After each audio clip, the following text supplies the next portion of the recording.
કેમ છો વિદ્યાર્થી મિત્રો? હું સોનલ પટેલ ઈ અભ્યાસોની ઉત્કર્ષ બેચ 2025 માં આપનું ફરીથી સ્વાગત કરી રહી છું. આપણે ભણી રહ્યા છીએ ધોરણ 10 સામાજિક વિજ્ઞાન વિષય. તો ઓલરેડી આપણે બે ચેપ્ટર કમ્પ્લીટ કરી ચૂક્યા છે. એક તો ચેપ્ટર 1 અને ચેપ્ટર 2, બરાબર, ભારતનો સાંસ્કૃતિક વારસો, હસ્ત અને લલિત કલા. તો આજે એક નવા ચેપ્ટરની શરૂઆત કરવાના છે. ચેપ્ટર નંબર 15 છે, જેનું નામ છે આર્થિક વિકાસ. તો તમે કહેશો કે બે ચેપ્ટર કમ્પ્લીટ કરી, હવે ત્રીજું નહીં આવે, ડાયરેક્ટ કેમ 15મું ચેપ્ટર? તો તમને ખબર છે કે તમે સ્કૂલે જતા હશો તો ત્યાં પણ તમને મંથલી સિલેબસ છે, બરાબર, એ રીતે કમ્પ્લીટ કરવામાં આવે. તો અહીંયા પણ તમારું 15મું જે ચેપ્ટર છે એ આપણે આ જ મંથમાં પૂરું કરવાનું છે. એટલા માટે અત્યારે ચેપ્ટર ચાલુ કરી રહી છું. ચાલો, તો આર્થિક વિકાસ નામનું ચેપ્ટર જે છે એ અત્યારે આપણે ચાલુ કરીશું. બરાબર, જો એનું નામ છે, પહેલા તો કોઈ પણ ચેપ્ટર તમે ભણો છો તો એને મિનિંગ શું થાય એટલું વસ્તુ સમજી લો. બરાબર, એવું નહીં કે આડેધડ આપ્યું છે સિલેબસમાં છે એટલે ભણી લેવાનું. પણ આર્થિક વિકાસ કોને કહેવાય એ સમજાવતા પહેલા આપણને જે પ્રસ્તાવના આપી છે એના તરફ જઈએ. તો પહેલા આપણને કીધું છે કે પ્રત્યેક વ્યક્તિની પ્રત્યેક સવાર કેવી હોય છે?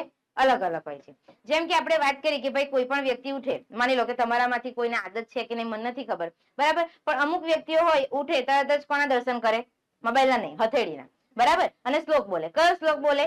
તો કે કરાગ્રે વસ્તે લક્ષ્મી કરમૂલે સરસ્વતી કર્મધ્યેતુ ગોવિંદ પ્રભાતે કરદર્શનમ. બરાબર, તો અમુક વ્યક્તિની મોર્નિંગ આવી રીતે થતી હોય, પછી એ લોકો સ્નાન કરશે, બરાબર, સૂર્યનારાયણને પાણી ચડાવશે, પછી બધું કામ પતે પછી મોબાઈલ ફોન હાથમાં લેશે. એની કમ્પેરિઝનમાં બીજા અમુક વ્યક્તિ શું કરશે? હજુ તો ઉઠ્યા નથી, આંખ પર અડધી જ ખોલે, હા, આટલી જ આંખ ખોલેલી હોય ને તરત મોબાઈલ જોશે કે મેસેજ છે, નોટિફિકેશન છે, રીલ જોઈ લઉં, કોઈનું સ્ટેટસ જોઈ લઉં, કોની બર્થડે છે, બરાબર. એટલે આ રીતે અમુકની મોર્નિંગ થતી હોય. અમુકની મોર્નિંગ તો કે સવારે ઉઠીને તરત વોકિંગ કરતા હોય, બરાબર, યોગ પ્રાણાયામ કરતા હોય. આપણી તો બહુ દૂરની વાત છે, બરાબર, ટ્યુશનમાં 6 વાગે માંડમાં ઉઠીને આવતા હોય છે આપણે તો, એટલે એ બધું તો દૂરની વાત છે. મતલબ કે પ્રત્યેક વ્યક્તિની સવાર પણ કેવી હોય છે? અલગ અલગ. તો કે કેટલાક લોકો ભૌતિક સુખ સુવિધાથી ભરપૂર જીવન જીવે છે. કેટલાક લોકો મતલબ કે આપણા દેશના જે ધનિક લોકો છે, બરાબર, જેમ કે વાત કરીએ મુકેશ અંબાણીની વાત કરું તો મુકેશ અંબાણી છે, બરાબર, શું એમના ઘરે ઉઠીને દરરોજ એમને કામ કરવું પડતું હોય? કચરા પોતું કરે, જમવાનું બનાવે? ના, બરાબર. તો કે એમની પાસે એટલી બધી સુખ સાહેબી છે કે એમણે આ બધું કામ કરવાની કોઈ જ જરૂર નથી. તો એ કેવું જીવન જીવે છે? તો કે ભૌતિક સુવિધાથી એકદમ ભરપૂર જીવન જીવે છે. ત્યાર પછી તો કે એક બાજુ એવું જીવન જીવે છે, પરંતુ અધર સાઈડ આપણે જોવા જઈએ તો આપણા ભારત દેશની મોટા ભાગની વસ્તી એવી છે કે જેમને પોતાનું જીવન અસ્તિત્વ ટકાવી રાખવા માટે શું કરવું પડે છે? સંઘર્ષ કરવો પડે છે, મતલબ કે મહેનત કરવી પડે છે, જેને આપણે સ્ટ્રગલ કહીએ. બરાબર, અત્યારે આપણે જોવા જઈએ આપણા ભારત દેશના કોઈ પણ ખૂણામાં તમે ફરવા જાવ ક્યાંક તો ગમે ત્યાં જશો, બરાબર, તો ફૂટપાથ પર રહેતા લોકો તમને જોવા મળે. તો એક બાજુ આ મુકેશ અંબાણી લઈ લઈએ કે જેમને બધું જ સુખ સુવિધા મળે છે, અને બીજી બાજુ ફૂટપાથ પર રહેનાર વ્યક્તિ હું તમને બતાવું કેટલો બધો ડિફરન્સ છે. બરાબર, શું એમને બધી સુવિધા મળી રહે છે? તો કે ના. બરાબર, એ તો શું કહેશે કે ભાઈ એના ઘરે તો પૈસો છે એટલે એમને બધું મળે, પણ અમારે તો સવારે ઉઠીને અમને ખાવાનું મળશે કે નહીં, સવારે ઉઠીને અમને કોઈ કામ પર લઈ જશે કે નહીં, અમને તો એનું જ ચિંતા છે. બરાબર, એટલે આપણી જે પ્રાથમિક જરૂરિયાતો રોટી કપડા ઓર મકાન, અમને તો એ જ નથી મળી રહેતું. એ લોકો એવું કહેશે આપણને? બરાબર, એટલે આપણે મોટા ભાગની જે વસ્તી છે પોતાનું અસ્તિત્વ એટલે કે પોતાનું જીવન ટકાવી રાખવા માટે આપણને શું કરતી જોવા મળે છે? દરરોજ સ્ટ્રગલ કરતી જોવા મળે છે. બરાબર, ત્યાર પછી કહેવામાં આવ્યું છે કે આ ગરીબ તરીકે ઓળખાતા લોકો માટે, બરાબર, જે ગરીબ લોકોની અત્યારે વાત કરી તો કે આ ગરીબ તરીકે ઓળખાતા લોકો માટે ભૌતિક સુખ, ભૌતિક સુવિધા, ભૌતિક સુખ મતલબ કે આપણી પાસે અત્યારે વાત કરું તમે અને હું, આપણી પાસે રહેવા માટે મકાન છે, હા, બરાબર, તો એ ભૌતિક સુખ થયું કે આપણે રહી શકીએ છીએ મકાનમાં. પણ અત્યારે ગમે તેટલો વરસાદ પડતો હોય, ગમે તેટલી ગરમી પડતી હોય, ગમે તેટલી ઠંડી પડતી હોય, પણ જે ફૂટપાથ પર રહેનારા લોકો છે શું એમની પાસે કોઈ ઘર છે? એ તો બિચારા શું કરે? જ્યાં મળે ત્યાં સુઈ જાય. બરાબર, તો એની વાત કરે છે. તો કે આ ભૌતિક સુખ સુવિધા કે આરામ, બરાબર, આપણને તો બપોરે શું હોય, બહુ ગરમી લાગતી હોય તો ઘરે જઈને પંખો ચાલુ કરી દઈશું, એસી ઓન કરી દઈશું અને સુઈ જઈએ. પણ એ લોકોને ગરમી લાગતી હોય તો છે કોઈ આરામનો વિષય? ના, એ લોકોને તો મહેનત કરવી જ પડે. બરાબર, એટલે આ બધું જે ભૌતિક સુખ સુવિધા કે જે આરામ છે તો એ એમના માટે તો કેવો વિષય છે? કલ્પનાનો વિષય છે. બરાબર, એ સપનું જોયા કરે એવું. તો કે આવી પરિસ્થિતિ ઉદ્ભવી કઈ રીતે? બરાબર, આ પરિસ્થિતિમાંથી બહાર કેવી રીતે નીકળવું વગેરે જેવા પ્રશ્નોનો ઉત્તર છે. પ્રશ્નો આપ્યા છે પણ એનો ઉત્તર કયો? તો કે અત્યારે આપણે જે ચેપ્ટર ભણવા જઈ રહ્યા છીએ આર્થિક વિકાસ, એ એનું એક્ઝામ્પલ મતલબ કે એનો આન્સર છે. બરાબર, કે આ પરિસ્થિતિમાંથી કઈ રીતે બહાર નીકળવું? જો દેશનો યોગ્ય દિશામાં આર્થિક વિકાસ થશે તો અત્યારે જે મેં તમને વાત કરી કે ફૂટપાથ પર રહેનારા લોકોની આ પરિસ્થિતિ છે એ લોકો પણ એમાંથી બહાર આવી શકશે. ક્યારે? દેશ આર્થિક વિકાસ કરશે ત્યારે. બોલો, ક્લિયર છે આટલું? બરાબર, તો અહીંયા આર્થિક વિકાસની વાત કરીએ તો આપણે શબ્દ છૂટા પાડીએ. આર્થિક વિકાસમાંથી એક શબ્દ છૂટો પાડું છું, આર્થિક, અને બીજી બાજુ વિકાસ. ઉપર ધ્યાન આપજો. અહીંયા આપણે લખીશું, એક બાજુ આર્થિક લખીએ અને બીજી બાજુ વિકાસ લખીએ. આર્થિક વિકાસ શબ્દ બન્યો કઈ રીતે? જો વિકાસ એટલે શું, હું તમને કહીશ કે ડેવલપ થવું. અમુક વાર એવું થાય કે ગુજરાતી શબ્દ આપણને એટલા બધા ખબર ના પડે, ભલે ઇંગ્લિશ ના આવડતો હોય છતાં પણ કોઈ આપણને એનો ઇંગ્લિશ મિનિંગ કહી દે ને તો પણ આપણને આવડી જાય. આપણને કઈ એના જેવું જ છે. વિકાસ એટલે શું? ડેવલપ થવું. બરાબર. અત્યારે આપણે જોઈએ ઇલેક્શન આવતું હોય તો વિકાસ શબ્દ અવારનવાર આપણા કાનમાં પડે. આપણે બોલે છે ને આપણા દેશમાં પણ સૌનો સાથ સૌનો વિકાસ. પછી વચ્ચે પણ પેલું આવ્યું હતું, હું છું વિકાસ હું છું ગુજરાત. એનો મતલબ કે ઇનડાયરેક્ટલી કહેતા હોય કે આપણા રાજ્યમાં અથવા તો આપણા દેશમાં અમે વિકાસ કરીશું. બરાબર. એ બધું ઇલેક્શન વાત છે. તો વિકાસ એટલે શું? ડેવલપ થવું. બરાબર. પણ આર્થિક નો મતલબ શું? તમે ડેવલપ તો થાવ છો પણ કઈ રીતે? નાણાકીય રીતે. કઈ રીતે? નાણાકીય રીતે. એટલે દેશના આર્થિક વિકાસની વાત આવે તો દેશ ડેવલપ થવો જોઈએ પણ કઈ રીતે? નાથાલાલ, એટલે કે પૈસાની રીતે ડેવલપ થવો જોઈએ. બરાબર. એટલે આ ચેપ્ટરમાં ટોટલી આપણે કોને વિશે વાત કરવાના છે? ક્લિયર થઈ ગયું? બરાબર. ચાલો તો હવે આપણે જોઈએ કે આર્થિક વિકાસ કોને કહેવાય. તમને 2 માર્ક્સમાં પૂછાશે. બરાબર. તો બધા અહીંયા ધ્યાન આપે. જુઓ, આર્થિક વિકાસ સમજવા માટે અંદરનું તમે જોઈ લીધું હશે, પણ આર્થિક વિકાસ કોને કહેવાય એ માટે તમારે 3 શબ્દ યાદ રાખવાના છે. કયા કયા 3 શબ્દ? તો કે એક તો યાદ રાખવાનું છે રાષ્ટ્રીય આવક, બીજો શબ્દ યાદ રાખવાનો છે માથાદીઠ આવક, અને ત્રીજો શબ્દ છે આપણો જીવન ધોરણ. ધ્યાન આપજો અહીંયા બધા. આર્થિક વિકાસ કોને કહેવાય? તો કે 3 વસ્તુમાં વધારો થતો હોવો જોઈએ. 3 વસ્તુ કઈ કઈ? એક તો દેશની રાષ્ટ્રીય આવકમાં વધારો થવો જોઈએ, દેશની માથાદીઠ આવકમાં વધારો થતો હોવો જોઈએ, અને દેશનું જે જીવન ધોરણ છે એમાં સતત સુધારો થતો હોવો જોઈએ. તો આપણે દેશ આર્થિક વિકાસ કરે છે એમ કહી શકીએ. બરાબર. પણ મેડમ પ્રોબ્લેમ એ અમને તો એ જ નથી ખબર પડતી કે રાષ્ટ્રીય આવક કોને કહેવાય, માથાદીઠ આવક કોને કહેવાય. અમે તો અમુક વાર એમાં જ ગૂંચવાઈ જઈએ. બરાબર. તો આને પહેલા 1 બાય 1 સમજીએ, પછી આર્થિક વિકાસ પર જઈએ. માની લો કે આ રાષ્ટ્રીય આવક સમજાવવા માટે એક એક્ઝામ્પલ લઉં છું. આપણો ભારત દેશ. આખા ચેપ્ટરમાં હું ભારત દેશની જ વાત કરીશ. ભારતીય છો ને બધા? હા, તો ભારતની વાત કરીશું. ચાલો, આપણો ભારત દેશ છે. માની લો કે ભારત દેશની કુલ આવક સમજો. ભારત દેશની કુલ આવક છે અત્યારે 10 કરોડ. કેટલી છે? 10 કરોડ. શૂન્ય ગણી લેજો, અમુક તો એકમ દશક 100 કરવા બેસશે હમણાં. બરાબર છે. ભારત દેશની કુલ આવક કેટલી બોલું છું? 10 કરોડ. બરાબર. તો કે આ 10 કરોડ જે મેં કુલ આવક લખી એને કહેવાય રાષ્ટ્રીય આવક. બોલો, ખબર પડે? રાષ્ટ્રીય આવક કોને કહેવાય? તો કે દેશમાં જેટલા પણ કમાનાર વ્યક્તિઓ છે એ વ્યક્તિઓ દ્વારા જે આવક કમાવાય છે, બરાબર, તો એ બધી આવકનું ટોટલ કરું અને જે મને કુલ આવક મળે એને શું કહેવાય? દેશની રાષ્ટ્રીય આવક કહેવાય, રાષ્ટ્રની આવક કહેવાય. ક્લિયર છે? માની લો કે એક કુટુંબ હોય, આપણા ઘરનું જ એક્ઝામ્પલ લઈ લઈએ. બરાબર. આપણા કુટુંબમાં કમાનાર વ્યક્તિ કોઈ નહીં હોય, આપણા પપ્પા જ કમાતા હોય અને એમની 20,000 સેલરી હોય. મતલબ કે આપણા કુટુંબની કોઈ આવક પૂછે તો કેટલી? 20,000. એવું સેમ અહીંયા કે મેં એક કુટુંબની વાત કરી, અઢળ સાઈડ આખા ભારત દેશની વાત કરી લીધી કે ભારત દેશની કુલ આવક કેટલી છે? 10 કરોડ. બરાબર. હવે મને કોઈ પૂછે કે ભાઈ ભારત તમારું જે રાષ્ટ્ર છે એની ટોટલ આવક કેટલી? તો હું કહીશ કે ભાઈ મારે ભારત દેશ છે એની રાષ્ટ્રીય આવક કેટલી છે? 10 કરોડ છે. બોલો, ક્લિયર છે આટલું? રાષ્ટ્રીય આવક કોને કહેવાય? હવે આવું છું માથાદીઠ આવક પર કે માથાદીઠ આવક કોને કહેવાય? તો કે એક માથાની આવક. શું યાદ રાખવાનું? એક માથાની આવક. એનો મતલબ અહીંયા માની લો કે અત્યારે આપણો ટ્યુશન ક્લાસ ચાલી રહ્યો છે. બરાબર. 12 વાગ્યા છે. તમે બધા જમીને આવેલા હશો. ભૂખા છો? માની લો કે અત્યારે હું નાસ્તો મંગાવું છું. મંગાવવાનું નથી હમણાં, પણ એક્ઝામ્પલ તરીકે. બરાબર. પછી મંગાવીશ. માની લો કે અત્યારે હું નાસ્તો મંગાવું છું. બરાબર. વડાપાવ કાં તો દાબેલી ગમે તે વસ્તુ આપણે મંગાવીએ. તો જો વધારે પ્રમાણમાં વડાપાવ કે દાબેલી આવી જશે તો હું દરેક વ્યક્તિને હું ઈચ્છું છું કે ભાઈ બધાને બહુ ભૂખ લાગેલી છે. બરાબર. હું આ લોકોને જમવાનું નહીં આપીશ તો અહીંયા ધ્યાન નહીં આપશે, કારણ કે ધ્યાન તો ક્યાં હશે? ખાવામાં હશે. તો દરેક સ્ટુડન્ટ જે બેઠા છે બધાને 2 વડાપાવ આપી દઉં છું. બરાબર. તો હું તમને એવું પૂછું કે માથાદીઠ કેટલા વડાપાવ આવ્યા? 2. અને તમને આ બાજુ છોકરીઓને એક જ આપો, બાકી છોકરીઓ બહુ શાંત બેઠી છે, બધાને એક જ આપું. બરાબર. એ લોકો તો ધ્યાન આપે જ છે. તો એ લોકોની માથાદીઠ વડાપાવ કેટલા? ખબર પડે છે? તો અહીંયા માથાદીઠ આવકનો મતલબ કે સમજો દેશની આવક હતી કેટલી? 10 કરોડ હતી. 10 કરોડ હતી ને. હવે માની લો કે દેશના લોકો કેટલા છે? તો કે દેશના લોકો 10 લાખ છે. આ તો જસ્ટ એક્ઝામ્પલ. હા, ભારત દેશમાં માની લો કે 10 લાખ લોકો રહે છે. સમજો, દેશની કુલ આવક કેટલી? 10 કરોડ. કેટલા લોકો રહે છે? 10 લાખ. બરાબર. તો જો હું આ 10 કરોડ ને 10 લાખ વડે ભાગાકાર કરું તો મને આન્સર કેટલો મળશે? તો કે 6 શૂન્ય ઉડી જશે. ઉડી જશે. તો કેટલા બાકી રહ્યા? 100. તો પ્રત્યેક વ્યક્તિની આવક કેટલી કહેવાય? 100 રૂપિયા કહેવાય. બોલો, ખબર પડી? નથી સમજ પડતી? આખા દેશની કુલ આવક કેટલી કીધી મેં? 10 કરોડ. આખો દેશ ભેગા થઈને કેટલા પૈસા કમાય છે? 10 કરોડ. એમાં કેટલા લોકો રહે છે? 10 લાખ. તો હું જો 10 કરોડ ને 10 લાખ વડે ડિવાઈડ કરું તો મને કેટલા રૂપિયા મળે છે? 100 રૂપિયા. એનો મતલબ કે એક વ્યક્તિ 100 રૂપિયા કમાતો હશે. બરાબર? તમે ઇનડાયરેક્ટલી ગણિતમાં પણ પદ મૂકી શકો ને કે ભાઈ જો એક વ્યક્તિ 100 રૂપિયા કમાતો હોય તો દેશમાં 10 લાખ લોકો રહે છે, એ કેટલા રૂપિયા કમાતા હશે? તો કે ઇનડાયરેક્ટલી મળી જાય 10 કરોડ. આપણે ઉલટું કર્યું કે 10 કરોડ ને મેં વસ્તીની જે સંખ્યા હતી 10 લાખ એના વડે ભાગાકાર કર્યો તો મને પ્રત્યેક વ્યક્તિ કેટલું કમાય છે એ મને મળી ગયું. તો આ જે 100 રૂપિયા મળ્યા એને શું કહેવાય? માથાદીઠ આવક. બોલો, ક્લિયર થયું? હવે રાષ્ટ્રીય આવક અને માથાદીઠ આવક ભેગી થશે ખરી કોઈ દિવસ? રાષ્ટ્રીય આવક એટલે શું? રાષ્ટ્રીય આવક એટલે એના નામ પરથી છૂટું પાડો ને. રાષ્ટ્રીય આવક એટલે શું? રાષ્ટ્રની આવક. શું થાય? રાષ્ટ્રની આવક. અને માથાદીઠ આવક એટલે કે માથાદીઠ આવક એટલે કે પ્રત્યેક વ્યક્તિ કેટલું કમાય છે એ આવક. ક્લિયર થઈ ગયું? બરાબર? એટલે દેશની જે કુલ આવક છે એમાં પણ સતત વધારો થતો હોવો જોઈએ.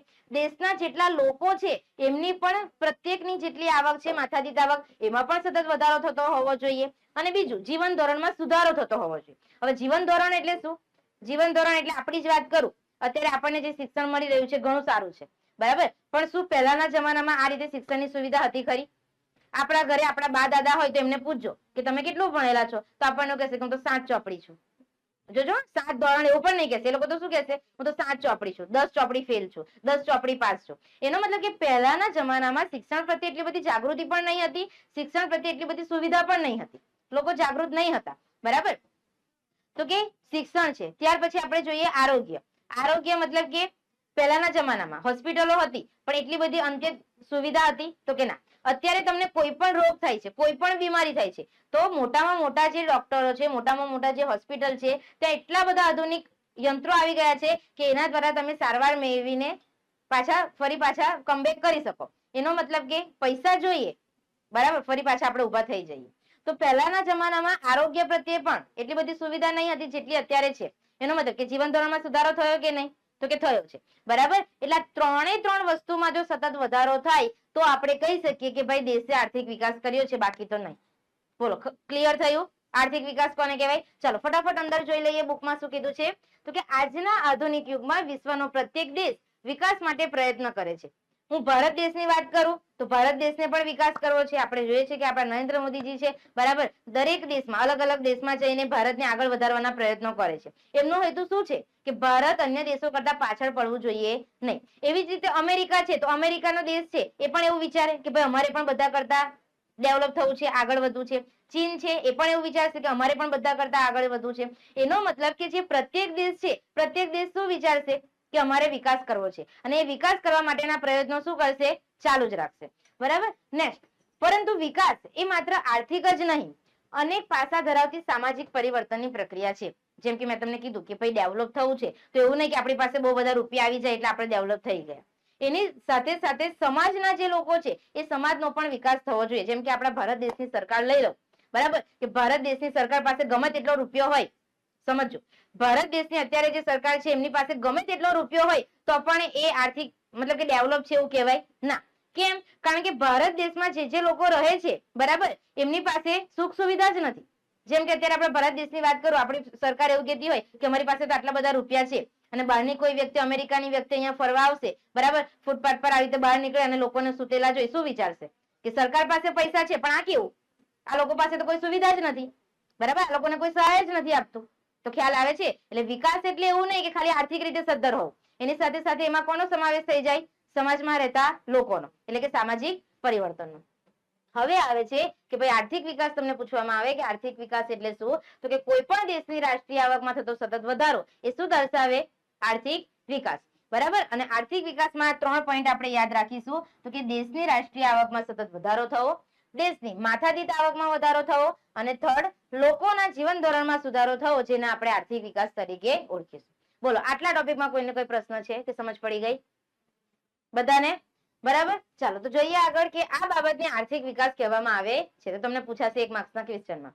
ચાલો, અને બીજી વસ્તુ કે જે હેતુલક્ષી પ્રશ્નો તમને પૂછી શકાય એવા હોય, જેમ કે ખાલી જગ્યા હોય, વિકલ્પો હોય, 1 માર્ક્સનો સવાલ હોય, તો અહીંયાથી હું તમને કહી દઈશ કે અંડરલાઈન કરી દો તો એ કરી લેજો. કારણ કે ઘરે જઈને જ્યારે તમે વાંચવા બેસશો તો એની એ જ વસ્તુ તમે વાંચશો, બરાબર. તો એના કરતા અહીંયા જો પાકું થઈ જતું હોય તો ઘરે એટલી મહેનત ઓછી ને, બરાબર. તો એટલું આપણે અહીંયા ભણતા ભણતા જ મોડે કરી દઈશું. જેમ કે આ પહેલો સવાલ તમને અહીંયાથી પૂછાશે, કાં તો ખરા ખોટામાં આવશે, કાં તો ખાલી જગ્યામાં આવશે, કાં તો 1 માર્ક્સના સવાલમાં આવશે. કરી લો ટીક. તમને પૂછાશે કે ભાઈ દેશની કુલ આવકને ખાલી જગ્યા કહેવામાં આવે છે. બોલો શું જવાબ આવે? રાષ્ટ્રીય આવક. આ તમને ખાલી જગ્યામાં પૂછાયું. ખરા ખોટામાં પૂછવું હોય તો મૂકી શકે કે ભાઈ દેશની કુલ આવકને માથાદીઠ આવક કહેવામાં આવે છે. ખરું કે ખોટું? ખોટું. ઓપ્શન તરીકે પણ પૂછી શકાય કે દેશની કુલ આવકને કઈ આવક કહેવામાં આવે છે? રાષ્ટ્રીય આવક.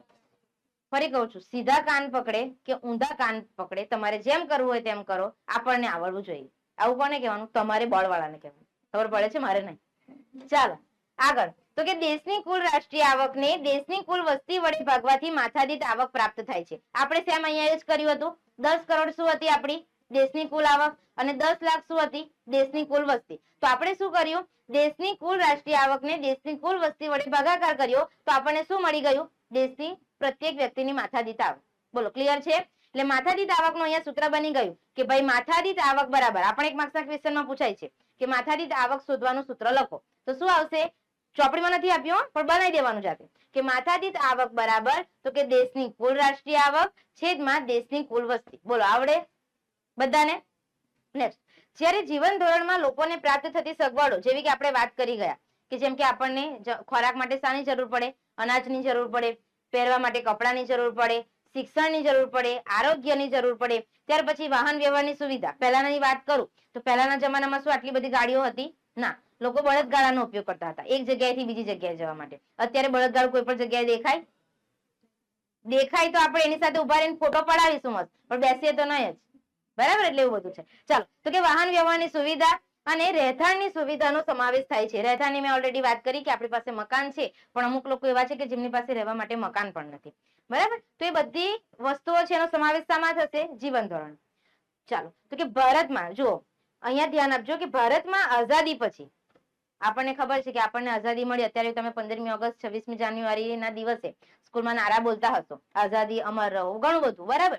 તો ભારતને જયારે આઝાદી મળી તો કે એ આઝાદી પછી રાષ્ટ્રીય આવક અને માથાદીઠ આવકમાં શું થયું છે? વધારો થયો છે. એટલે કે દેશની કુલ આવક પણ વધી અને સાથે સાથે પ્રત્યેક દેશનો જે માનવી છે એની આવક પણ વધી. એટલે રાષ્ટ્રીય આવક અને માથાદીઠ આવકમાં વધારો થયો. એના કારણે અનાજ, કપડા, વીજળી, શિક્ષણ, આરોગ્ય, રહેઠાણ વગેરે સેવાઓના વપરાશ અને સુવિધાઓમાં વધારો થયો છે. અગાઉની સરખામણીમાં ઉપરોક્ત જરૂરિયાતો વધુ સારી રીતે સંતોષાય છે. આથી કહી શકાય કે ભારતમાં આર્થિક વિકાસ થઈ રહ્યો છે. ખાસ આ શબ્દ સમજજો. તમને અહીંયાથી 2 માર્ક્સનો સવાલ પૂછવો હોય તો પૂછાય. તમને પૂછાય કે ભારતમાં આર્થિક વિકાસ થઈ રહ્યો છે, આવું શાના પરથી કહી શકાય? તો તમારે આ 3 લાઈન લખવાની થાય કે ભાઈ ભારતમાં રાષ્ટ્રીય આવક અને માથાદીઠ આવકમાં વધારો થયો છે. એના કારણે આ જે જીવન ધોરણની વસ્તુઓ છે એમાં પણ વધારો થયો છે. બરાબર. અને પહેલાના સમય કરતા અત્યારની જે જરૂરિયાતો છે એ સારી રીતે સંતોષી શકાય છે. એટલા માટે આપણે કહી શકીએ કે ભારતમાં આર્થિક વિકાસ થઈ રહ્યો છે. બોલો લખતા આવડે? પૂછાય તો. અત્યારે જ આપણે વાત કરી કે પહેલાના જમાનામાં આટલી બધી સુવિધા નહીં હતી જેટલી અત્યારે આપણે મેળવી રહ્યા છે. એનો મતલબ આપણને એટલું તો ખબર પડે કે ભારતે થોડો વિકાસ તો કર્યો જ છે, થોડું ડેવલપ તો થયો છે. અહીંયા ખાસ ફરીથી કહું છું કે ભારતમાં આર્થિક વિકાસ થઈ રહ્યો છે એવું લખેલું છે. ભારતે આર્થિક વિકાસ કરી લીધો એવું નથી લખ્યું. બરાબર. સમજો, ભારત હજુ ડેવલપ થયો નથી, થઈ રહ્યો છે. બરાબર. એટલે અત્યારે ઇલેક્શન આવે તો બધા નેતાઓ એવું વાત કરે કે ભાઈ આપણો દેશ વિકાસ કરે છે એટલે આપણા માઇન્ડમાં આવે કે ડેવલપ થઈ ગયું, પણ થયું નથી. ડેવલપ એ ધીમે ધીમે થાય છે. બરાબર. અને આપણને ખબર છે કે જે દેશ ઓલરેડી ડેવલપ થઈ ચુક્યો છે, અહીંયા 2 શબ્દ અત્યારે સમજાવી દઉં છું, ભલે પછી આવે છે, સમજી લો. 2 શબ્દ અત્યારે આપણે શીખવાના છે. એક તો વિકસિત અને બીજો શબ્દ છે વિકાસશીલ. કયો શબ્દ છે? એક તો વિકસિત અને વિકાસશીલ. 2 શબ્દ આવે. અહીંયા પણ ગુચવાડા થાય કે મેમ વિકસિત દેશ એટલે શું અમને ખબર નથી પડતી અને વિકાસશીલ દેશ એટલે શું અમને ખબર નથી પડતી. આગળ આવશે ભણવાનું એટલે કરાવી દઉં છું. વિકસિત એનો મતલબ શું? એના નામ પરથી જ ખબર પડી જાય. વિકસિત એટલે શું? જે ઓલરેડી જેનો વિકાસ થઈ ગયો છે. જેમ કે અમેરિકાની વાત કરું તો અમેરિકાનો ઓલરેડી વિકાસ થઈ ગયેલો છે. અમેરિકામાં તમે ફરવા જાઓ, આપણા જેવું કઈ જોવા મળે? નહીં જોવા મળે. ઓલરેડી એનો વિકાસ થઈ ગયેલો છે. પણ વિકાસશીલની વાત કરું તો વિકાસશીલમાં કોણ આવે? આપણો ભારત દેશ, જેનો વિકાસ હજુ ચાલુ છે. આટલું સમજ પડે. શોર્ટમાં એટલું જ યાદ રાખવાનું કે જેનો વિકાસ થઈ ગયો, જેનો વિકાસ થઈ ગયો એ કયો દેશ? વિકસિત. અને જેનો હજુ વિકાસ ચાલુ છે, ઓન ધ વે છે, એને કયો દેશ કહેવાય? વિકાસશીલ. તમને અહીંયાથી પણ ઓપ્શન પૂછાશે કે ભાઈ ભારત એ ખાલી જગ્યા દેશ છે, વિકસિત કે વિકાસશીલ? એ અત્યારે આવડે ત્યારે નહીં આવડશે, જયારે પૂછીશ ત્યારે પણ નહીં આવડશે, બરાબર? એટલે યાદ રાખજો. ઓપ્શનમાં પણ પૂછાઈ શકે કે ભારત કેવો દેશ છે, તો કે વિકાસશીલ. કેમ વિકાસશીલ એ ખબર પડે? કારણ કે વિકાસ હજુ હાલમાં ચાલુ છે. ચાલો તો આગળ વધીએ. અહીંયા તમને કઈ બોક્સમાં આપેલું છે કે ભાઈ ભારતની રાષ્ટ્રીય આવક, જેને જીડીપી તરીકે ઓળખવામાં આવે, જેનું ફૂલ ફોર્મ છે ગ્રોસ ડોમેસ્ટિક પ્રોડક્ટ, બરાબર? તો કે જીડીપી 2011-12 2015-16 ના ભાવોએ 87,36,39 કરોડ હતી, જે વધીને 2015-16 1,35,67,192 કરોડ થઈ ગઈ હતી, બરાબર? એ ફક્ત જાણકારી માટે આપેલું છે, આપણે યાદ રાખવાનું નથી.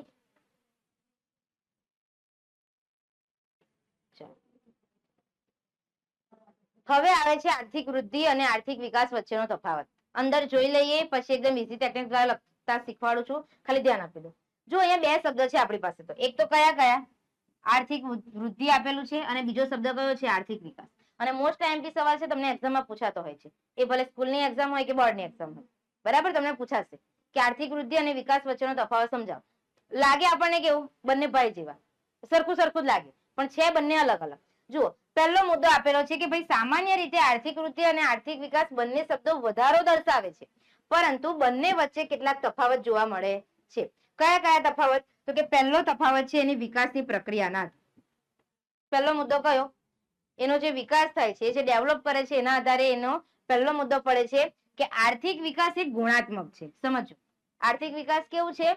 ગુણાત્મક. જ્યારે આર્થિક વૃદ્ધિ એ પરિમાણાત્મક છે. જોજો, પરિણામ નહીં, પરિમાણાત્મક છે. શું છે? પરિમાણાત્મક. જ્યારે ટેસ્ટ લઈશું ને, અને ટેસ્ટમાં તમે લખશો તો હું તમને રાઉન્ડ કરીને બતાવીશ, ભૂલ આમાં જ કરે છે. પરિમાણાત્મક નહીં, પરિણામાત્મક. તો ખબર હું લખીને આવશે તમે લોકો, બરાબર? એટલે યાદ રાખીશું. અહીંયા ખાલી જગ્યા પણ તમને પૂછાશે કે ભાઈ આર્થિક વિકાસ એ ખાલી જગ્યા છે, શું આવશે? ગુણાત્મક. તમને પૂછે કે આર્થિક વૃદ્ધિ એ ખાલી જગ્યા છે, શું આવશે? શું? પરિમાણાત્મક. ક્લિયર? બરાબર? હવે એને સમજીએ કે મેડમ કહેવા શું માંગે? ગુણાત્મક અને પરિમાણાત્મક એ ખબર તો પડી ગઈ લખવાનું, પણ કહેવા શું માંગે? જો ગુણાત્મક એટલે કે ગુણ. ગુણને આપણે શું કહીએ? આપણે કોઈ પણ જગ્યાએ કપડા લેવા જઈએ, માની લો કે છોકરીઓને વધારે શોખ હોય, બરાબર? જેમ કે મને પણ છે, કપડાને આપણે શોપિંગ કરવા જઈએ, બરાબર? તો શું જોઈશું તરત? એનું ક્વોલિટી. હા, સેલ તો જોઈએ કે સેલ છે કે નહીં, પણ એ પહેલા પણ અમુક હોય, બરાબર? કે ના ભાઈ કપડા પહેરવા તો સારા પહેરવા, ગમે તેવા નહીં, તો આપણે પહેલા એની ક્વોલિટી જોઈશું. પેલા ભાઈને પૂછીશું, ભાઈ આ કાપડ સારું તો છે ને? રંગ તો નથી જતો ને? બરાબર? એટલે પહેલા આપણે શું ચેક કરીએ છીએ? એની ક્વોલિટી ચેક કરીએ છીએ. શું ચેક કરીએ છીએ? ક્વોલિટી, બરાબર? અને જો પછી એ સારું લાગે આપણને, તો આપણે વિચારીએ કે યાર કાપડ તો બહુ મસ્ત છે અને ભાવ પણ એકદમ રિઝનેબલ છે, તો કેમ એકની જગ્યાએ બે નહીં લઈ લો? પછી આપણે આપણી બેનને ફોન કરીશું, મમ્મીને ફોન કરીશું કે મમ્મી મસ્ત છે, લઈ આવું બે ચાર, બરાબર? એટલે પછી ક્વોલિટી ચેક કર્યા પછી આપણે શું કરીએ? એની ક્વોન્ટિટી જોઈએ કે હું કેટલા લઉં, ખબર પડે છે? એટલે સૌ પ્રથમ તો આપણે શું જોઈએ? કોઈ પણ વસ્તુ, એવું નહીં કપડા, કોઈ પણ વસ્તુ. તમે અહીંયા એડમિશન લીધું, પહેલા તો તમે ચેક કર્યું હશે કે ધ જીપીઆર સ્ટડીઝ નામનું છે ટ્યુશન, બરાબર? એની ક્વોલિટી શું? તમે એવું ચેક કર્યું કે ત્યાં કેટલા છોકરા આવે? પહેલા તો તમે એ ચેક કરો માર્કેટમાં કે ભાઈ ધ જીપીઆર સ્ટડીઝ છે કેવું ભણાવે છે, ક્વોલિટી ચેક કરીને તમે, તો કે હા ત્યાંના સર મેડમ જે છે બધા મસ્ત ભણાવે છે, બરાબર? એટલે પહેલા તમે ક્વોલિટી ચેક કરી અને પછી તમે અહીંયા એડમિશન લીધું, પછી સાથે સાથે તમારા ફ્રેન્ડ્સને પણ લઈ આવ્યા, બરાબર? એટલે પહેલા આપણે કોઈ પણ વસ્તુ બનાવવા માટે અથવા તો પસંદગી કરવા માટે શું જોતા હોઈએ છીએ? એની ક્વોલિટી. અને પછી શું જોતા હોઈએ છીએ? ક્વોન્ટિટી. તો એનું અહીંયા કમ્પેરિઝન આપણે અહીંયા જ કનેક્ટ કરવાનું છે કે આર્થિક વિકાસ એ કેવું છે? ગુણાત્મક. એટલે કે અંદર ક્વોલિટી જોવામાં આવે કે કેવા પરિવર્તનો થયા. અને આર્થિક વૃદ્ધિ શું છે? પરિમાણાત્મક છે, એટલે એને માપવામાં આવે. ખબર પડે છે? વધારો તો થયો, પણ માપવામાં આવે કે કેટલો વધારો થયો. બોલો, ક્લિયર છે? તો પહેલો મુદ્દો તમે બનાવી શકો કે આર્થિક વિકાસ એ ગુણાત્મક છે અને આર્થિક વૃદ્ધિ કેવું છે? પરિમાણાત્મક. બીજો મુદ્દો હું બનાવું છું અવસ્થા. કયો મુદ્દો? અવસ્થા. માની લો કે તમે મૂવી જોયું હશે, 2003 નું મૂવી હતું આઈ થિંક, બરાબર? હું પણ બહુ નાની હતી. 2003 નું મૂવી એક છે કોઈ મિલ ગયા, જોયું હશે તમે? રિતિક રોશન નું જાદુવાળું મૂવી જોયું છે બધાએ? નહીં જોયું તો ઘરે જઈને ફોનમાં સર્ચ મારજો, બરાબર? કોઈ મિલ ગયા મૂવીમાં આપણે જોઈએ કે જે, બસ હું કહું છું આ બાજુ, કોઈ મિલ ગયા મૂવીમાં જે રિતિક રોશન નો રોલ છે, તો આપણે જોઈએ છે કે જે રિતિક રોશન છે, બરાબર, એ શારીરિક રીતે મતલબ કે ઉંમર પ્રમાણે તો મોટા થઈ જાય છે, પણ એમની બુદ્ધિ કેવી હોય છે? નાના છોકરા જેવી, બરાબર? તો અહીંયા હું એમનું જ એક્ઝામ્પલ લઉં કે આપણું એક્ઝામ્પલ લઈએ આપણે કે ભાઈ આપણે શારીરિક રીતે આપણી એજ સાથે તો આપણે મોટા થઈ ગયા, પણ નાના છોકરા જેવું કરતા હોય તો તો એનો મતલબ આપણે એવું કહી શકીએ એ મૂવી માટે કે જે એમને એમના રોલ આપ્યો છે, બરાબર, એમનો વિકાસ, એમની વૃદ્ધિ તો થઈ, સમજો, એમના શરીરની વૃદ્ધિ તો થઈ, બરાબર, પણ શું એમનો વિકાસ થયો? એમની બુદ્ધિનો વિકાસ થયો? ના. બરાબર, એટલે બંને વસ્તુ થવી જરૂરી છે, વિકાસ પણ થવો જરૂરી છે અને બીજું શું થવું જરૂરી છે? વૃદ્ધિ પણ થવી જરૂરી છે. તો જુઓ અહીંયા લખેલું છે કે આર્થિક વિકાસ એ પ્રથમ અવસ્થા છે, જ્યારે આર્થિક વૃદ્ધિ એ આર્થિક વિકાસ પછીની અવસ્થા છે. કશું ખબર પડી નહીં, ધ્યાન આપવા બાજુ. માની લો હવે આપણે વાત કરીએ ભારત દેશની. વિકસિત અને વિકાસશીલમાં બધાને ક્લિયર થયું? મેં વિકસિત દેશ કોને કીધો? જેનો વિકાસ થઈ ગયો છે, જેમ કે અમેરિકા. અને વિકાસશીલ દેશ કોને કીધો? આપણા ભારત દેશને, જેનો વિકાસ હજુ ચાલુ છે. ફરી લાવું છું તમને ભારત દેશ પર. માની લો કે આ ભારત દેશ છે, વિકાસ કરવાનો ચાલુ કર્યો, આઝાદી મળી પછી વિકાસ કરવાનો ભારત દેશે ચાલુ કર્યો. માની લો કે અહીંયા સુધી પહોંચે છે અને ભારત દેશનો કમ્પ્લીટ મસ્ત મજાનો વિકાસ થઈ ગયો. વિકાસ થઈ ગયો, બરાબર. તો અહીંયા સુધી એને શું કર્યું? વિકાસ કર્યું. શું કર્યું? વિકાસ કર્યું, બરાબર. હવે અહીંયા પહોંચી ગયો અને અહીંયા શું થઈ ગયું? વિકસિત થઈ ગયો. શું થઈ ગયું? વિકસિત. અમેરિકાની જેમ એને પણ વિકાસ કરી લીધો. હજુ પણ એની આવકમાં વધારો થતો જાય છે. શું થતું જાય છે? વધારો. તો અહીંયાથી અહીંયા સુધીનો જે સમયગાળો છે એ આર્થિક વિકાસ છે. કેમ? કારણ કે એનો વિકાસ ચાલુ હતો અને એકવાર વિકસિત થઈ ગયો, એનો વિકાસ થઈ ગયો પછી પણ એમાં સતત આપણને વધારો જોવા મળે તો એને શું કહેવાય? આર્થિક વૃદ્ધિ કહેવાય. બોલો, ખબર પડી? ખબર પડી? પહેલા કોઈ પણ દેશનો શું થાય? આર્થિક વિકાસ થાય. એકવાર ઓલરેડી એ વિકસિત થઈ જાય, બરાબર, એમાં વિકાસ થઈ જાય અને પછી પણ એમાં જીવન ધોરણ સુધરતા જ જાય તો એને શું કહેવાય? આર્થિક વૃદ્ધિ કહેવાય. શું કહેવાય? આર્થિક વૃદ્ધિ. બોલો, ક્લિયર છે બધાને? ચાલો, એટલા માટે લખેલું છે કે જો અહીંયા લખેલું છે કે આર્થિક વિકાસ એ કેવી અવસ્થા છે? પ્રથમ અવસ્થા. કીધું મેં તમને, આર્થિક વિકાસ કરે છે ને અત્યારે ભારત દેશ, તો એની કઈ અવસ્થા છે? પ્રથમ અવસ્થા. જ્યારે ભારત દેશ વિકસિત થઈ જશે, બરાબર, અને પછી પણ એની રાષ્ટ્રીય આવકમાં વધારો થશે, માથાદીઠ આવકમાં વધારો થશે, બરાબર, બધામાં આપણને વધારો જોવા મળશે અને પછી પણ એના ઉત્પાદનમાં સતત વધારો થશે તો એને આપણે શું કહીશું? આર્થિક વૃદ્ધિ કહીશું. એટલે આર્થિક વૃદ્ધિ એ આર્થિક વિકાસ પછીની અવસ્થા છે. ટૂંકમાં એટલું જ યાદ રાખવાનું, પહેલા આર્થિક વિકાસ થાય અને પછી આર્થિક વૃદ્ધિ થાય. બરાબર, પછી લખતા આવડે જાતે? બોલો, પહેલો મુદ્દો ક્લિયર છે?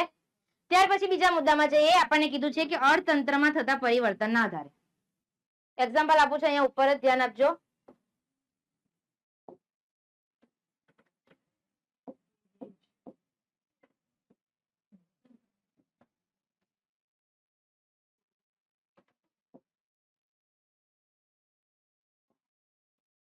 કેમ નહીં થતું?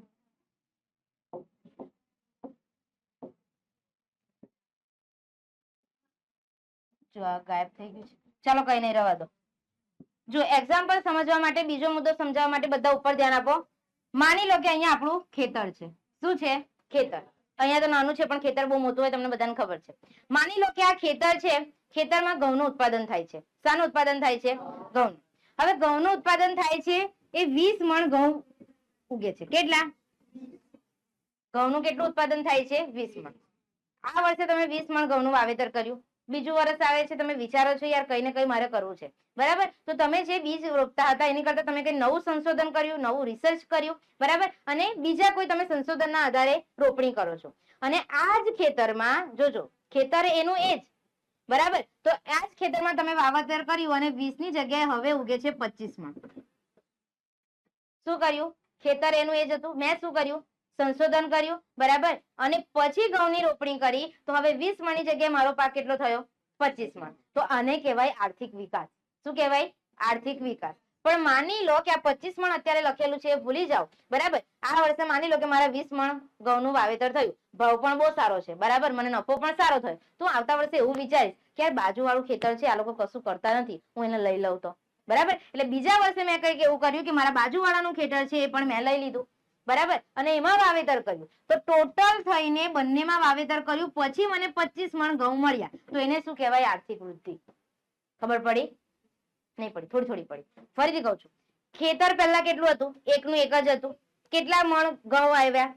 20, બરાબર. પછી આપણે શું કર્યું? રિસર્ચ કર્યું, એનું બિયારણ સુધાર્યું, બરાબર, અને આપણે કઈ નવું સંશોધન કરીને પછી ઘઉં રોપ્યા તો મને એ જ ખેતરમાં 20 ની જગ્યાએ 25 મણ ઘઉં મળ્યા, તો એને શું કહેવાય? આર્થિક વિકાસ. કેમ? કારણ કે મેં નવું સંશોધન કર્યું ને, નવું કઈ રિસર્ચ કર્યું ને, તે ડેવલપ થયું, એટલે કે શું કહેવાય? એને આર્થિક વિકાસ કહેવાય, બરાબર. પણ હું કઈ ડેવલપ કરતી નથી, બરાબર, મેં રિસર્ચ કઈ કર્યું નથી, પણ હું શું વિચારું છું ખાલી કે યાર મારામાં તો આટલા 20 જ મણ થાય છે, બાજુવાળું ખાલી જ છે ને, તો હું બાજુવાળું લઈ લઉં, એટલે બાજુવાળું ખેતર મેં લઈ લીધું. હવે બંનેમાં હું ઉગાડું છું ઘઉં, તો મને 20 ની જગ્યાએ 25 મળ્યા. તો મેં શું કર્યું? જમીનમાં વધારો કરી દીધો. એટલે એ શું થઈ ગઈ? મારી આર્થિક વૃદ્ધિ. બોલો, ક્લિયર થાય છે? બરાબર. તો અહીંયા લખેલું છે કે ભાઈ અર્થતંત્રમાં થતા નવા સંશોધનના આધારે ઉત્પાદનમાં થતો વધારો શું છે? આર્થિક વિકાસ. પહેલું એક્ઝામ્પલ ખ્યાલ છે ને? આપણે શું કર્યું હતું? નવા સંશોધનના આધારે ઉત્પાદનમાં વધારો કર્યો. 20 ની જગ્યાએ 25 મણ ઘઉં ઉગાડ્યા. એ મારો શું છે? આર્થિક વિકાસ છે. પરંતુ બીજી તરફ ખેડાણ લાયક જમીનમાં જો આપણે વધારો કરીએ તો એને શું કહેવાય? આર્થિક વૃદ્ધિ કહેવાય. એક ખેતરની જગ્યાએ 2 ખેતર કર્યા અને પછી 20 ની જગ્યાએ મેં 25 મણ ઘઉં ઉગાડ્યા, તો એ મારું શું છે? આર્થિક વૃદ્ધિ છે. બોલો, ક્લિયર છે? આર્થિક વિકાસ એટલે શું? સંશોધન કરીને ઉત્પાદનમાં વધારો કરવાનો. અને આર્થિક વૃદ્ધિ એટલે શું? જમીનનું વિસ્તરણ, મતલબ કે નવી જમીનને લઈને પછી ઉત્પાદનમાં વધારો કરવાનો. એને શું કહીશું? આર્થિક વૃદ્ધિ. તો જુઓ, એક્ઝામ્પલ આપેલું છે તો કે ખેતી ક્ષેત્રમાં ઘઉં, ડાંગર જેવા પાકમાં નવા બિયારણોની શોધ થતા ઉત્પાદનમાં અનોખો વધારો થયો. આ બાબત આર્થિક વિકાસ દર્શાવે છે. બરાબર. અને આર્થિક વૃદ્ધિની વાત કરું તો આપણે જોઈ ગયા કે ખેડા લાયક જમીનમાં વધારો થવાથી ખેતી લાયક ઉત્પાદનમાં વધારો થાય, તેને આર્થિક વૃદ્ધિ કહેવાય છે. બોલો, ક્લિયર બધાને? ચાલો, તો એના પછીનો ત્રીજો ટોપિક જોઈએ. ત્રીજા ટોપિકમાં શું કીધું છે આપણને? તો કે કૃષિ ક્ષેત્ર પર અવલંબન. શું કીધું છે? ના, જો બાકી છે ને. હા, ત્રીજો ટોપિક આપણો કયો છે? તો કે વિકસિત અને વિકાસશીલ દેશોના સંદર્ભમાં. તો જોઈએ કે આર્થિક વિકાસ કોને કહેવાય અને આર્થિક વૃદ્ધિ કોને કહેવાય. અત્યારે આપણે વાત કરેલી એક વસ્તુની અવસ્થા વાળું યાદ છે બધાને? મેં શું કરાવ્યું તમને? કે આ ભારત દેશ છે એ અત્યારે વિકસી રહેલો છે. એનો મતલબ શું કરે છે? આર્થિક વિકાસ કરે છે. હા કે ના? જ્યારે વિકસિત થઈ જશે, જ્યારે એનો વિકાસ થઈ જશે અને પછી જો ઉત્પાદનમાં વધારો થાય તો એ શું કરશે? આર્થિક વૃદ્ધિ. બોલો, આટલું બધાને ક્લિયર છે? બરાબર. તો એનો મતલબ કે આ ભારત દેશની વાત કરી તો એ અત્યારે કેવો દેશ છે? વિકાસશીલ. એટલે જ્યારે વિકાસશીલ દેશોની આવકમાં વધારો થાય તો એને આર્થિક વિકાસ કહેવાય. પણ જે આ વિકસિત દેશોની આવકમાં વધારો થાય એને આર્થિક વૃદ્ધિ કહેવાય. બોલો, ક્લિયર છે? તો એનો એ જ મુદ્દો આપણને ઉપર લખીને આપેલો છે. જુઓ કે વિકસિત અને વિકાસશીલ દેશોના સંદર્ભમાં પણ બંને વચ્ચે તફાવત જોવા મળે છે. જેમ કે વિકસિત દેશોની રાષ્ટ્રીય આવકમાં થતા વધારો એ આર્થિક વૃદ્ધિ કહેવાય. મેં તમને કીધું, એકવાર વિકસિત થઈ જાય અને પછી જો એમાં વધારો જોવા મળે તો એને શું કહેવાય? આર્થિક વૃદ્ધિ. એટલે એ દેશો કેવા હશે? વિકસિત હશે. જેમ કે અમેરિકા. અમેરિકામાં જે વધારો થાય અત્યારે શું કહેવાય? આર્થિક વૃદ્ધિ. પરંતુ જ્યારે વિકાસશીલ દેશોની રાષ્ટ્રીય આવકમાં થતો વધારો એ આર્થિક વિકાસ કહેવાય. જેમ કે અત્યારે ભારત દેશની વાત કરું તો ભારત દેશની રાષ્ટ્રીય આવકમાં જે વધારો થાય છે એને આપણે શું કહીશું? આર્થિક વિકાસ. બોલો, ક્લિયર છે? બરાબર. ચાલો, તો તફાવત લખવો હોય તો લખી શકાય. ધ્યાન આપો ઉપર. જુઓ, આપણે તફાવત લખતા શીખ્યા. બાજુ ધ્યાન આપો. ભલે આપણને અંદર 3 મુદ્દા આપેલા છે અને ફકરા વાઇઝ આપેલું છે, એકદમ વ્યવસ્થિત તૈયાર કરી આપું છું. ધ્યાન આપો. તફાવત લખીશું કઈ રીતે? જો જ્યારે તમે કોઈ પણ તફાવત લખો છો તો આ રીતે લખવાનું. પહેલા શું લખવાના? મુદ્દા. ફરજિયાત કોઈ પણ તફાવત હોય, સામાજિક વિજ્ઞાનની વાત નથી કરતી ખાલી. બરાબર. કોઈ પણ સબ્જેક્ટ હોય, તમારો સૌ પ્રથમ શું લખવાનું? મુદ્દા. ત્યાર પછી તમને જે આપેલું છે એ લખો. તો શું આપ્યું છે? આર્થિક વિકાસ. અને બીજો કોનો તફાવત લખીએ છીએ અત્યારે આપણે? આર્થિક વૃદ્ધિ. ચાલો, તો પહેલો જ મુદ્દો આપણે ભણી ગયા એના આધારે બનાવીશું. જો અંદર ભલે 3 મુદ્દા છે, હું મારી રીતે અલગ બનાવું છું. પહેલો મુદ્દો આપણે બનાવીશું કે ભાઈ ગુણાત્મક છે કે પરિમાણાત્મક છે? ગુણાત્મક કે પરિમાણાત્મક છે? બરાબર. તો આના આધારે એક મુદ્દો બની જાય કે આર્થિક વિકાસ એ શું છે? ગુણાત્મક. શું છે? ગુણાત્મક. અને આર્થિક વૃદ્ધિ શું છે? પરિમાણાત્મક. બોલો, ક્લિયર છે બધાને? આ પહેલો મુદ્દો બની ગયો. બીજો મુદ્દો બનાવીશું કે અવસ્થા. અવસ્થામાં લખતા આવડે કે આર્થિક વિકાસ એ કેવી અવસ્થા છે? પ્રથમ. અને આર્થિક વૃદ્ધિ કેવી અવસ્થા છે? દ્વિતીય. એટલે કે આર્થિક વિકાસ પછી. લખાય આટલું? ચાલો, ત્રીજો મુદ્દો શું લખીશું? બોલો, કોણ કહેશે ત્રીજો મુદ્દો? પરિવર્તન. શું લખીશું? પરિવર્તન. તો પરિવર્તનમાં આર્થિક વિકાસમાં શું લખી શકાય? નવા સંશોધનના આધારે વધારો થાય. શું લખીશું? નવા સંશોધનના આધારે જે વધારો થાય એને આપણે શું કહીશું? આર્થિક વિકાસ. બરાબર. પણ અહીંયા ખેડાણ લાયક જમીનમાં તમે વધારો કરો તો એને શું કહેવાય? આર્થિક વૃદ્ધિ. ચાલો, ચોથો મુદ્દો કયો બનાવીશું આપણે? વિકસિત કે વિકાસશીલ દેશ. ચલો, તો આર્થિક વિકાસ કોને કહેવાય? વિકસિત દેશની રાષ્ટ્રીય આવકમાં વધારો કે વિકાસશીલ દેશની રાષ્ટ્રીય આવકમાં વધારો? વિકાસશીલ. બરાબર. તો આર્થિક વિકાસમાં લખીશું, નહીં યાદ આવે તો ભારત દેશને યાદ કરવાનો. ભારત દેશ કેવો છે? વિકાસશીલ. કેમ? એનો વિકાસ હજુ ચાલુ છે. એટલે વિકાસશીલ દેશની રાષ્ટ્રીય આવકમાં થતો વધારો શું છે? આર્થિક વિકાસ છે. જ્યારે અધર સાઈડ શું લખવાનું? વિકસિત દેશની રાષ્ટ્રીય આવકમાં વધારો એ શું બતાવે? આર્થિક વૃદ્ધિ. બોલો, તફાવત લખાય આવું પૂછાય તો? જુઓ, એટલું સમજજો કે બુકમાં જે આપેલું છે, નવનીતમાં જે આપેલું છે એ બધા જ લખશે, કારણ કે બધા પાસે મટીરિયલ છે. પણ આપણે વધારે માર્ક્સ લાવવા હોય તો એ બધા કરતા કંઈક આપણે અલગ લખાણ લખવું પડશે તો આવશે. બાકી પેપર ચેક કરનારને તો એમ જ લાગે કે આ બધા કોપી પેસ્ટ વાળા છે, અંદરનું ગોખેલું છે. પણ જ્યારે તમે કંઈક આ રીતે નવું લખો પોતાની બુદ્ધિથી, બરાબર, તો પેપર ચેક કરનારને પણ ગમે કે યાર મેં આટલી 10 પુરવણી જોઈ, એમાંથી 11મી પુરવણી કઈ નવું જ છે. ભલે એકાદ શબ્દ એમ તમે તો પણ માર્ક્સ આપી દે. બરાબર. એવું દરેક ટોપિકમાં કઈ ને કઈ નવું જો તમે જાતે ઉમેરો, પણ એ પણ સાચું. પછી એવું નહીં ગપ્પા ઠોકમ ગીત પણ આવી જાય કે ગમે તે આવી જાય, એવું વાત નથી કરતી. જે લખો એ સાચું લખવાનું. ચાલો બોલો, આવડશે બધાને? ચાલો,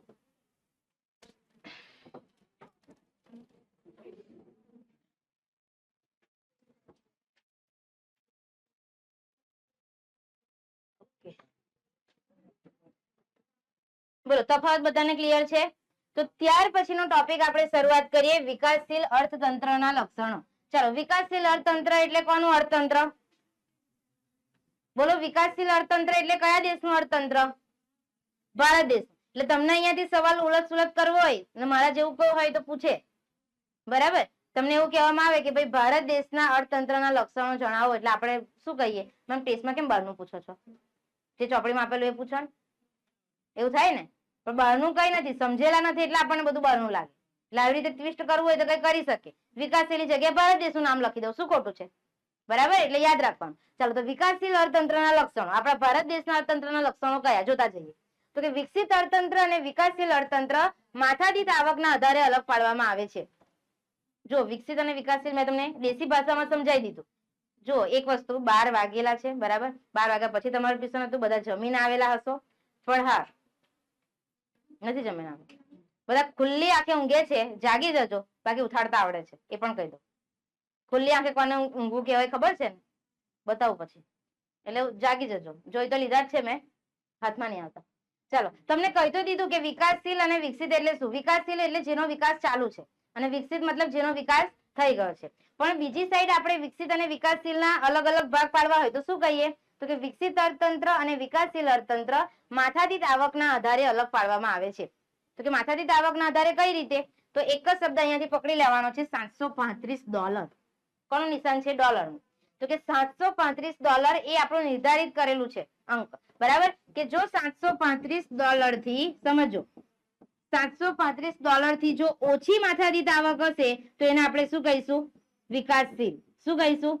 વિકાસશીલ. અને જે દેશની માથાદીઠ આવક $735 કરતા વધારે હોય એને શું કહીશું? વિકસિત. બરાબર. એટલે આ રીતે પણ ભાગ પડેલા છે. જુઓ કે વિશ્વ બેંક એટલે જેને આપણે વર્લ્ડ બેંક તરીકે ઓળખીએ છીએ, બરાબર. તો કે વિશ્વ બેંકના 2004ના વિશ્વ વિકાસ અહેવાલમાં $735 થી ઓછી માથાદીઠ આવક ધરાવતા દેશોને વિકાસશીલ અર્થતંત્ર તરીકે ઓળખવામાં આવે છે. બોલો, ક્લિયર? શું યાદ રાખવાનું? વિકાસશીલ કોને કહેવાય? તો કે $735 કરતા જો ઓછી માથાદીઠ આવક ધરાવે તો એને વિકાસશીલ કહેવાય, અને જો વધારે હોય તો વિકસિત. ક્લિયર? ચાલો, તો કે વિકાસશીલ અર્થતંત્રના મુખ્ય લક્ષણો નીચે મુજબ ગણવામાં આવે છે. જોતા જઈએ. પહેલું શું આપેલું છે આપણને? પહેલું આપણને આપેલું છે નીચી માથાદીઠ આવક. કયો પોઈન્ટ છે આપણો? નીચી માથાદીઠ આવક. એનો મતલબ કે પ્રત્યેક માથાની આવક કેટલી છે અત્યારે આપણા ભારત દેશમાં? નીચી છે. હવે માની લો કે આપણા કુટુંબની વાત કરું, દરેક વ્યક્તિની માથાદીઠ આવક ઓછી હોય, બરાબર, તો એમનું જીવન ધોરણ પણ કેવું હશે? ટૂંકમાં આપણે આપણી જ વાત કરીએ તો આપણા કુટુંબમાં આપણે શું કરતા હોઈએ? જેટલી આપણે આવક હોય એ પ્રમાણે આપણો ખર્ચો કરતા હોઈએ, બરાબર. કોઈ વ્યક્તિની આવક ઓછી હોય, બરાબર, અને ઊંચા ઊંચા સપના જોઈએ તો ચાલે ખરું? ના, અઠવાડિયા પછી દેવું વધી જાય, બરાબર. તો એનો મતલબ કે જેવી તમારી માથાદીઠ આવક હશે એવું તમારું જીવન ધોરણ હશે, બરાબર. તો અહીંયા લખેલું છે વિકાસશીલ દેશોની રાષ્ટ્રીય આવક કેવી જોવા મળે છે? નીચી. એટલે આપણા ભારત દેશની કુલ રાષ્ટ્રીય આવક કેવી છે? નીચી છે. અને સામે વસ્તી વૃદ્ધિ કેવી છે? વધારે. એ મારે કહેવાની જરૂર નથી. ભારત દેશમાં વસ્તીનું પ્રમાણ કેવું છે? વધારે. આપણે કદાચ પહેલા કે બીજા ચેપ્ટરમાં મેં ભણાવેલું છે, બરાબર, કે વિસ્તારની દ્રષ્ટિએ ક્રમ કયો અને જનસંખ્યા એટલે કે વસ્તીની દ્રષ્ટિએ કયો. તો વસ્તીની દ્રષ્ટિએ જોવા જાવ તો ચોપડીમાં આપેલું છે બીજો, પણ આપણને ખબર છે ભારત દેશ ને કેવું છે કે મારા નંબર બધામાં જ પહેલો હોવો જોઈએ, એટલે ચીનને પછાડીને હવે પહેલા નંબર પર જાય છે, બરાબર, જે સારું નથી. અમુક વાતમાં તમે પહેલા નંબર પર જાવ એ સારું છે, બાકી અત્યારે તમને એવું કહું કે ચાલો લડાઈ કરવાની છે તો કોઈ આવીને કે મેડમ મારો પહેલો નંબર આવે, તે વસ્તુ સારી નથી, બરાબર. એટલે એવું નહીં કે બધામાં જ મારે પહેલું રહેવાનું અમુક વાતોમાં. ચાલો, તો કે વિકાસશીલ દેશોની રાષ્ટ્રીય આવક કેવી જોવા મળે છે? નીચી. બીજી બાજુ વસ્તી વૃદ્ધિનો દર કેવો છે? વધારે. એટલે માથાદીઠ આવક પણ કેવી આવશે? નીચી. તો કે એના કારણે જીવન ધોરણ નીચું રહેવા પામે છે. એક્ઝામ્પલ આપું તો વધારે ખબર પડશે. માની લો કે કોઈ કુટુંબ છે, એ કુટુંબમાં 10,000 આવક છે. કેટલી આવક છે? 10,000.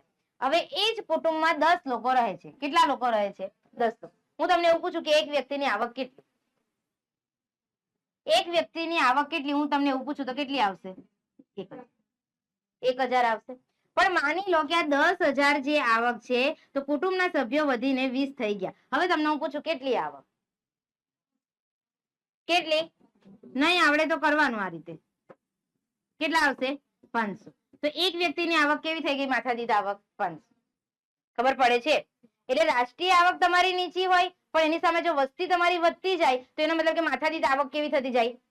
ઓછી થતી જાય, ઘટતી જાય. તો એના કારણે જીવન ધોરણમાં પણ અસર જોવા મળશે. જીવન ધોરણ કેવું રહેશે? નીચું. બોલો, પૂછાય તો લખતા આવડે પહેલો પોઈન્ટ? જો કોઈ પણ સવાલ હોય આપણને લખવાની ટેકનિક ખબર હોવી જોઈએ. જેમ કે અત્યારે શીખવાડી દઉં કે માની લો કે તમને એક્ઝામમાં પૂછાશે કે વિકાસશીલ અર્થતંત્રના લક્ષણો સમજાવો, એટલે ગોખણપટ્ટી જેવું લખ નહીં કરવાનું ફકરા ભરીને. પહેલા તો લખવાનું, આ તમારી પહેલી 3 લાઈન છે એ લખવાની કે વિશ્વ બેંકના 2004ના અહેવાલ મુજબ $735 થી ઓછી માથાદીઠ આવક ધરાવતા અર્થતંત્રને શું કહેવાય? વિકાસશીલ અર્થતંત્ર. જેના લક્ષણો નીચે મુજબ છે. તો જેટલા પણ તમારા લક્ષણો છે, 9 લક્ષણો છે, તો એ 9 લક્ષણો 1 by 1 લખી દેવાના. કઈ રીતે? 1 2 3 પછી 4 5 6 7 8 9 1 to 1 લાઈનમાં લખી જ દેવાના. ખબર પડે છે? અને પછી એને સમજાવવાનું ચાલુ કરો કે ભાઈ પહેલો પોઈન્ટ કયો આપેલો છે મને? નીચી માથાદીઠ આવક. તો એના વિશે 2 3 પોઈન્ટ લખો. બીજો પોઈન્ટ લખો વસ્તી વૃદ્ધિ, પછી એના વિશે સમજાવો, બરાબર. તો જ્યારે પેપર ચેક કરનાર હોય ને, ટેકનિક આપું છું, પેપર ચેક કરનાર હોય પેપર કઈ રીતે ચેક કરે ખબર? ચેક કરવાનું ચાલુ કરશે, પછી ચેક કરે તો કે પહેલો સાચો, બીજો ત્રીજો ચોથો પાંચમો છઠ્ઠો સાતમો આઠમો નવમો. એટલે પહેલા જ એને વિશ્વાસ આવી જાય. કહેવાય ને first impression is the last impression. એટલે પહેલા આવું થાય કે 9 સાચા પડ્યા. એટલે માની લો કે અત્યારે હું જ છું, તમારું કોઈનું પેપર ચેક કરું છું, એટલે મને પહેલા તો એ ખબર પડે કે આને 9 પોઈન્ટ આવડે છે, તો થોડો વિશ્વાસ તમે મારો જીતી લીધો 50%. એટલે હું અંદરનું ચેક કરતી વખત હવે એટલું બધું નહીં વાંચીશ. મને ખબર હશે કે આને આવડે છે, ચાલો જવા દો. ખબર પડે છે? એટલે આ રીતે થાય. માની લો કે તમે 9 પોઈન્ટ નહીં લખેલા હોય ને ડાયરેક્ટ સમજાવતા હોય કે ભાઈ નીચી માથાદીઠ આવક, એટલે પેપર ચેક કરનારને પહેલા એવું થશે અને 1 પોઈન્ટ આવડે છે, અંદર કદાચ ગપ્પા જશે, વાંચવા દેજો. એટલે આવું થાય, બરાબર. એટલે કઈ વસ્તુ ગોખવાની અને કઈ વસ્તુ સમજીને લખવાની એ અહીંયા સમજી લો ખાસ. સામાજિક વિજ્ઞાન છે, ગોખશો નહીં, હજુ પણ ના પાડું છું. જો અહીંયા કઈ વસ્તુ ગોખવાની, આ 9 પોઈન્ટ ગોખજો ઘરે જઈને, અને કઈ વસ્તુ સમજવાની, અંદરનું અત્યારે જે સમજાવું છું એ ખબર પડે છે? તો આરામથી તમે વધારે માર્ક્સ લાવશો. સમાજમાં પણ બધાને સમાજથી બીક લાગતી હોય, સેજ પણ ગભરાવા જેવું નથી, બરાબર. નોટ્સ તમને આપી શકે. ચાલો, તો જોઈએ બીજો પોઈન્ટ છે આપણો વસ્તી વૃદ્ધિ. કયો પોઈન્ટ છે? વસ્તી વૃદ્ધિ. બધાને ખબર જ છે ભારત દેશમાં વસ્તીનું પ્રમાણ કેવું છે? વધારે છે. તો જોઈએ કે વિકાસશીલ રાષ્ટ્રોમાં વસ્તી વધારો સૌથી વધુ જોવા મળે છે. કેટલો? તમને આ વસ્તુ ઓપ્શનમાં પૂછાશે કે ભાઈ આવા દેશોમાં વસ્તી વૃદ્ધિનો દર 2% અથવા તેનાથી પણ વધુ જોવા મળે છે. ટીક કરી લો, એ તો લક્ષીમાં આવશે કે વિકાસશીલ અર્થતંત્રમાં વસ્તી વૃદ્ધિનો દર કેટલો જોવા મળે? તો શું લખીશું? 2% અથવા તેના કરતા વધુ. બોલો, ક્લિયર છે અહીંયા સુધી? ત્યાર પછી આપણો ત્રીજો પોઈન્ટ. ત્રીજા પોઈન્ટમાં શું કહે છે જુઓ કે કૃષિ ક્ષેત્ર પર અવલંબન. શું કીધું છે? કૃષિ ક્ષેત્ર પર અવલંબન. તો કે વિકાસશીલ રાષ્ટ્રોમાં ખેતી મુખ્ય આર્થિક પ્રવૃત્તિ હોય છે. અત્યારે આપણા ભારત દેશની વાત કરું તો ભારત દેશમાં મુખ્ય વ્યવસાય કયો લોકોનો? ખેતી. એટલે કે ખેડૂત હોય, બરાબર, મોટે ભાગે. તો જોવા જઈએ તો કે દેશના જેટલા પણ લોકો છે ભારત દેશના, એ ભારત દેશના 60% લોકો કેવા છે? ખેડૂત છે. એટલે કે ખેતી પર આધારિત છે રોજગારી માટે, બરાબર. એટલે આ પણ તમને હેતુલક્ષીમાં આવશે કે દેશના ખાલી જગ્યા ટકા લોકો રોજગારી માટે ખેતી પર આધારિત છે. તો કેટલો જવાબ આવશે? 60%. તમને એવું પૂછાય કે રાષ્ટ્રીય આવકમાં ખેતીનો ફાળો કેટલો? તો કે 25%. યાદ રાખજો, કેટલા ટકા લોકો ખેતી પર આધારિત? 60%. અને રાષ્ટ્રીય આવકમાં ખેતીનો ફાળો પૂછે તો 25%. ચાલો ત્યાર પછી આવકની વહેંચણીની અસમાનતા. જેમ કે આપણા ઘરમાં વાત કરું, આપણા પપ્પા હોય બરાબર, દર મહિને 2 ભાઈ બહેન હોય, પોકેટ મની આપતા હોય વાપરવા માટે, તો 1000 રૂપિયા આપણને, એકને 500 આપે તો ચાલે? નહીં ચાલે. આપણે તરત જ કહીશું 500 નોટ મને આપીને ભાઈને 1000 રૂપિયા કાં તો બેનને 1000 રૂપિયા, બરાબર? એટલે તરત જ આપણે કહીએ. તો એ શું છે? અસમાનતા છે. બંનેને આપો તો 1000 આપો, કાં તો બંનેને 500 જ આપો. તો એવું પણ અહીંયા આપણા દેશમાં છે કે આપણા દેશમાં શું છે, એક બાજુ ધનિક વર્ગ છે એટલે કે અમીર છે, એક બાજુ ગરીબ છે. તો શું કરે છે સરકાર દ્વારા? જે ધનિક છે એને વધારે ને વધારે પૈસા મળતા જાય છે અને સામે ગરીબને એટલા બધો હિસ્સો મળતો નથી. એટલે ધનિક વ્યક્તિ વધારેમાં વધારે ધનિક બનતી જાય અને ગરીબની ગરીબ જ રહે છે, બરાબર? એટલે આ મુદ્દો સમજવામાં તમને ઈઝી પડશે કે ભાઈ વિકાસશીલ રાષ્ટ્રોમાં એટલે કે ભારત દેશમાં આવક તથા ઉત્પાદનના સાધનોની વહેંચણીમાં અસમાનતા જોવા મળે છે. આ અસમાનતા ગ્રામીણ અને શહેરી બંને વિસ્તારોમાં જોવા મળે છે. ગામડું લઈ લો કે કોઈ શહેર લઈ લો, બંને જગ્યાએ. હવે જો અહીંયા શું યાદ રાખવાનું છે એ આપણે લખી દઈએ. તમારે યાદ રાખવાનું છે 40, 20 અને 10. શું યાદ રાખવાનું છે? 40, 20 અને 10. 40 ના અડધા, 20 ના અડધા. હવે લખવાનું કઈ રીતે? તો કે દેશના ટોચના જે 20% ધનિક લોકો છે એને રાષ્ટ્રીય આવકનો કેટલો હિસ્સો મળે? 40%. અને દેશના, જો ધનિક એટલે ક્યાં હશે? ઉપર, ટોચ પર. અને ગરીબ લોકો ક્યાં હશે? તળિયે. તો કે ટોચના જે 20% લોકો છે એને 40% હિસ્સો મળે અને તળિયાના જે 20% ગરીબ લોકો છે એને 10% હિસ્સો મળે. યાદ રહી જાય? આરામથી લાઈન થઈ ગઈ. એના પછી જો લખેલું છે કે દેશના ટોચના 20% ધનિક લોકો રાષ્ટ્રીય આવકનો 40% હિસ્સો ધરાવતા હોય છે અને તળિયાના 20% ગરીબ લોકો રાષ્ટ્રીય આવકનો 10% હિસ્સો ધરાવતા હોય છે. એ તો લક્ષીમાં આવશે અવશ્ય. ક્લિયર? તો શું યાદ રાખીશું? 40, 20 અને 10. 20% ને 40 મળે અને 20% ગરીબને 10% મળે. શું? રાષ્ટ્રીય આવકનો હિસ્સો. ચાલો, તો ત્યાર પછી હવે આપણે આગળ વધીએ. તો કે આમ વિકાસશીલ રાષ્ટ્રોમાં આવક અને સંપત્તિનું કેન્દ્રીકરણ ધનિક લોકોમાં થયેલું જોવા મળે છે. મેં અત્યારે જ કીધું, ધનિક બનતો જાય છે અને ગરીબ વધારે ગરીબ. તો અહીંયાથી તમને 2 માર્ક્સનો સવાલ કારણમાં પૂછો તો પણ પૂછાય, હા, કે વિકાસશીલ રાષ્ટ્રોમાં આવક અને સંપત્તિનું કેન્દ્રીકરણ ધનિક લોકોમાં થયેલું જોવા મળે છે. અવસાના પરથી કહી શકાય. તો આ મુદ્દો લખી દેવાનો. ચાલો, ત્યાર પછી આગળ આપણે જોઈએ 5મો મુદ્દો છે બેરોજગારી. બેરોજગારી તમને બધાને ખબર જ છે ભારતમાં કેવી છે. ગમે તેટલું ભણેલા હોય, ગમે તેટલી એક્ઝામો આપો, છતાં પણ આજે ગવર્મેન્ટ જોબ મળતી નથી, બરાબર? ચાલો, તો જોઈએ કે બેરોજગારી એ વિકાસશીલ દેશોનું મહત્વનું લક્ષણ ગણી શકાય. તો કે આ દેશોમાં બેરોજગારીનું પ્રમાણ કેટલું છે? ઓપ્શનમાં આવશે હેતુલક્ષીમાં, ખાસ અંડરલાઈન કરીશું. કુલ શ્રમિકોના 3% કરતા વધુ. કેટલું? જેટલા પણ શ્રમિકો છે આપણા ભારત દેશના એના 3% કરતા વધુ બેરોજગારીનું પ્રમાણ હાલ ભારત દેશમાં જોવા મળે છે. તો કે આ દેશોમાં બેરોજગારી જુદા જુદા સ્વરૂપે હોય છે. જેમ કે એના પ્રકાર આપેલા છે. મોસમી બેરોજગારી. હવે મોસમી બેરોજગારી એટલે કેવી બેરોજગારી? મોસમી એટલે મોસમ, ઋતુ, બરાબર? એટલે અત્યારે આપણે જોઈએ ચોમાસાની ઋતુ હોય, વરસાદ પડતો હોય, તો આપણને ખબર છે કે ખેતી એ શાના પર આધારિત છે? વરસાદ પર. પહેલાના જમાનાની વાત કરું તો ફક્ત વરસાદ પર એ લોકો નિર્ભર રહેતા હતા અને ખેતી કરતા હતા, બરાબર? તો વરસાદની ઋતુમાં સારી ખેતી થતી હોય તો ત્યાં વધારે મજૂરોની જરૂર પડે, તો એમને કામ રોજગારી મળી રહે, બરાબર? પણ પછીની ઋતુમાં એ લોકો ઘરે જ રહે. એનો મતલબ કે બેરોજગારી કેવી થઈ? મોસમ. એટલે મોસમ પ્રમાણે એમને કામ મળે. અત્યારે તો બધી ઋતુમાં આપણે ખેતી કરી શકીએ છીએ. બીજું કીધું છે આપણને છુપી બેરોજગારી. હવે છુપી બેરોજગારીનું એક્ઝામ્પલ આપું. જેમ કે માની લો કે કોઈ એક ગૃહ ઉદ્યોગ છે, ત્યાં 10 બહેનો દરરોજ આવે. કેટલી લેડીઝ આવે છે? 10 બહેનો પાપડ વણવા માટે આવે, બરાબર? માની લો કે આ 10 જે સ્ત્રીઓ છે એક દિવસમાં 500 પાપડ વણે. કેટલા? 500 પાપડ વણે છે, બરાબર? હવે આ 500 પાપડ વળે છે, અઠવાડિયા પછી અથવા મહિના પછી કંઈક એવું થયું કે 2 સ્ત્રીઓ કામ છોડીને જતી રહી છે. એટલે કેટલી વધી? 8. તો 8 સ્ત્રીઓ છે તો પણ એ દરરોજના 500 પાપડ જ વણે છે. કેટલા વણે છે? 500. એનો મતલબ કે જે પેલી 2 સ્ત્રીઓ હતી ને એ કેવી હતી? બેરોજગાર તો હતી પણ છુપી બેરોજગાર હતી. કેવી હતી? છુપી બેરોજગાર. ખબર પડે છે કે એમને એ શ્રમ આપણે હટાવી લીધો છતાં પણ આપણા ઉત્પાદનમાં કોઈ ફેરફાર જોવા મળતો નથી. તો એને આપણે શું કહીશું? છુપી બેરોજગારી, બરાબર? એવા શ્રમિકો કે જેમને આપણે હટાવી લઈ લઈએ તો પણ આપણા ઉત્પાદનમાં નથી વધારો થતો કે નથી ઘટાડો થતો, તો એને કહીશું આપણે છુપી બેરોજગારી. ચાલો, તો ત્યાર પછી છે ઔદ્યોગિક બેરોજગારી પણ જોવા મળે. ઔદ્યોગિક બેરોજગારી મતલબ કે અત્યારે આપણી કંપનીઓની વાત કરું, આપણા દરેકના મમ્મી પપ્પા કંપનીમાં જતા હોય, બરાબર? તો કંપનીમાં અત્યારે વ્યવસ્થિત ચાલતું હોય. માની લો કે કોઈ સમયગાળો એવો આવી જાય કે કંપની બંધ થઈ જાય, કોઈ ટેકનોલોજીમાં પ્રોબ્લેમ આવે, બરાબર? કોઈ ઉત્પાદનમાં, પ્રોડક્શનમાં પ્રોબ્લેમ આવે, અથવા તો કોરોના જેવો વાયરસ ફરીથી આવી જાય, તો કંપની એવું બંધ થાય. તો ઔદ્યોગિક ઉદ્યોગોમાં કોઈ પણ ટેકનિકલ કારણસર જો બંધ થાય, બરાબર, અને એમાં જે લોકો રોકાયેલા છે અને એ બેરોજગાર બને તો એને શું કહેવાય? ઔદ્યોગિક બેરોજગારી. તો બેરોજગારીના પ્રકાર ખબર પડે છે? ચાલો, તો કે જે બેરોજગારી કેવી હોય છે? લાંબા ગાળાની હોય છે. આગળ છઠ્ઠું રીઝન આપણે જોઈશું લક્ષણોમાં ગરીબી. જેવી રીતે બેરોજગારી એવી રીતે ગરીબી બધાને ખબર જ છે. તો કે ગરીબી એ શું છે? વિકાસશીલ રાષ્ટ્રનું લક્ષણ છે. જે લોકો પોતાની પ્રાથમિક જરૂરિયાતો જેવી કે અનાજ, કપડાં, રહેઠાણ, શિક્ષણ અને આરોગ્ય વગેરે સંતોષી શકતા ન હોય તેને ગરીબ ગણવામાં આવે છે. પ્રાથમિક જરૂરિયાતો એટલે કે પહેલા તો રોટી, કપડાં, મકાન.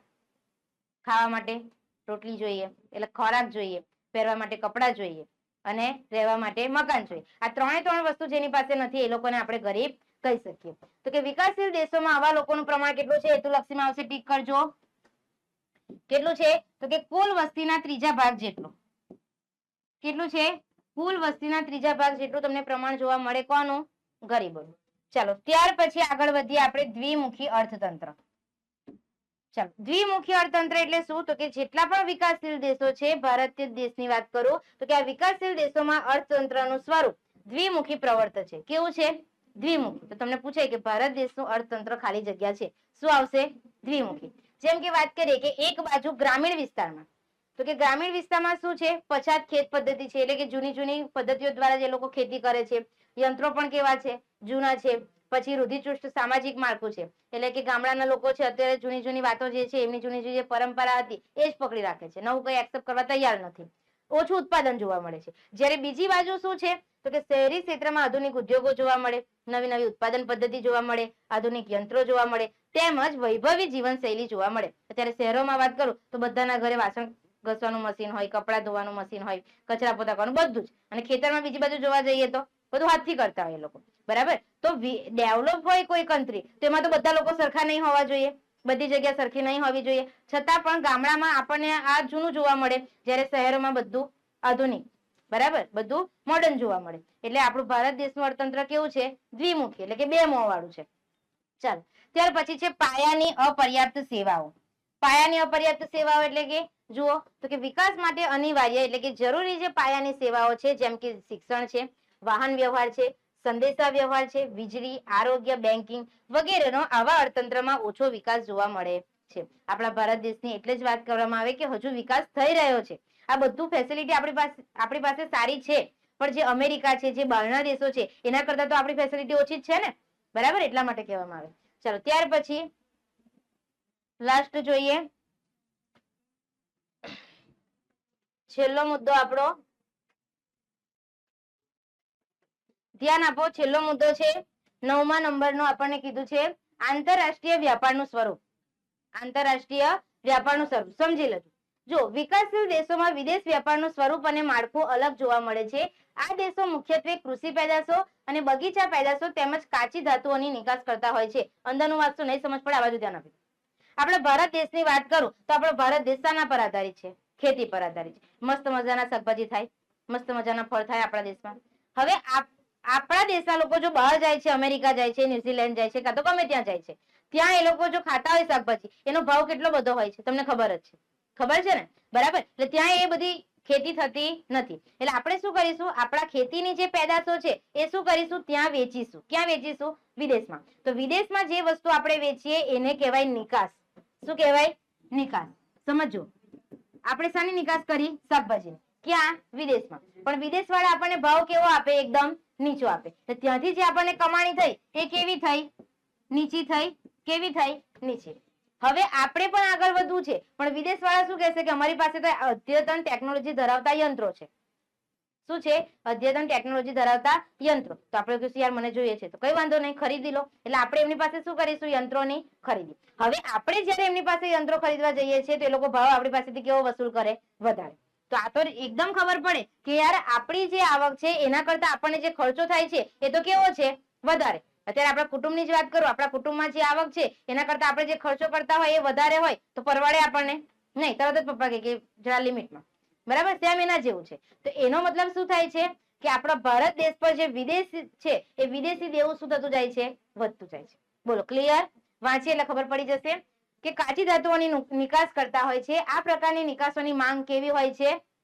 ઓછી હોય છે અને ભાવો નીચા હોય છે, જેથી નિકાસોની કમાણી પણ ઓછી હોય છે. તો કે જ્યારે આયાતો ઔદ્યોગિક પેદાશો અને યંત્ર સામગ્રીની હોય છે, આ વસ્તુઓના ભાવ વધુ હોવાથી આયાતો પાછળનું ખર્ચ કેવું થઈ જાય છે? વધુ થઈ જાય છે. એટલું ખબર પડે કે નિકાસ કરીશું તો ત્યાંથી પૈસા કેવા આવે છે? ઓછા.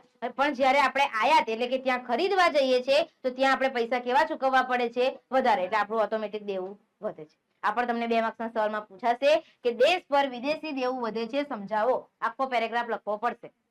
બરાબર? ચાલો. તો આમ વિકાસશીલ દેશોમાં મુખ્યત્વે ઉપર મુજબના લક્ષણો જોવા મળે છે. ભારત વિકાસશીલ રાષ્ટ્ર હોવાથી ઉપરના લક્ષણો વધતે ઓછે અંશે ભારતને પણ લાગુ પડે. ક્લિયર?